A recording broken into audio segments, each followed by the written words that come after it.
MC റോഡിൽ അങ്കമാലിയിൽ ട്രാവലറും ലോറിയും കൂട്ടിയിടിച്ച് ഒരു മരണം. ട്രാവലർ ഡ്രൈവർ പാലക്കാട് സ്വദേശിയായ അബ്ദുൽ മജീദാണ് മരിച്ചത്. കെബിൻ കെനഡിയുണ്ട്. കെബിൻ, ട്രാവലറും ലോറിയുമാണ്. ഈ ട്രാവലറിൽ ഈ യാത്രക്കാരുണ്ടായിരുന്നോ? എപ്പോഴായിരുന്നു ഈ സംഭവം ഉണ്ടായത്?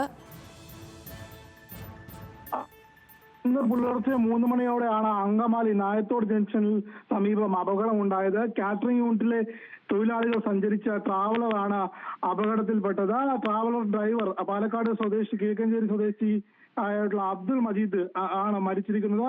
അപകടത്തിൽ പരിക്കേറ്റ 19 പേരെ അങ്കമാലിയിലെ സ്വകാര്യ ആശുപത്രിയിൽ പ്രവേശിപ്പിച്ചിരിക്കുകയാണ്. ഇതിൽ ഒരാളുടെ നില ഗുരുതരമാണ്. പെരുമ്പാവൂർ ഭാഗത്തേക്ക് പോയ തടിലോറിയുമായി ലോറി എതിർദിശയിൽ വന്ന ട്രാവലറിൽ ഇടിക്കുകയായിരുന്നു. റാന്നിയിൽ കാറ്ററിംഗ് പരിപാടി കഴിഞ്ഞ് മടങ്ങുന്നത് തന്നെയായിരുന്നു ഇത്തരത്തിലൊരു അപകടം സംഭവിച്ചത്. അപകടത്തിൽ ട്രാവലിന്റെ മുൻഭാഗം പൂർണ്ണമായും തകർന്ന നിലയിലാണ്. ഏത് തരത്തിലാണ് അപകടം ഉണ്ടായതെന്ന് ഇതുവരെ പോലീസ് നിഗമനത്തിൽ എത്തിയിട്ടില്ല. എന്നാൽ പോലീസ് ഇതിന്റെ പുലർച്ചെയായിരുന്ന അപകടം നടന്നതുകൊണ്ട് തന്നെ ഇതിൽ അന്വേഷണം ആരംഭിച്ചിട്ടുണ്ട്. നമുക്ക് ദൃശ്യങ്ങൾ കാണാൻ കഴിയുന്ന പോലെ തന്നെ അപകടത്തിൽ ട്രാവലറിന്റെ മുൻഭാഗം പൂർണ്ണമായും തകർന്നു. അതിൽ 19 പേരെ അങ്കമാലിയിലെ സ്വകാര്യ ആശുപത്രിയിൽ പ്രവേശിപ്പിച്ചതിൽ ഒരാളുടെ നില ഗുരുതരമാണ്. അതേപോലെ വാഹനാപകടം നടന്ന ഉടൻ തന്നെ ട്രാവലറിന്റെ ഡ്രൈവർ പാലക്കാട് സ്വദേശിയായ അബ്ദുൾ മജീദ് മരണപ്പെട്ടു. ലക്ഷ്മി, ശരി കെബിൻ.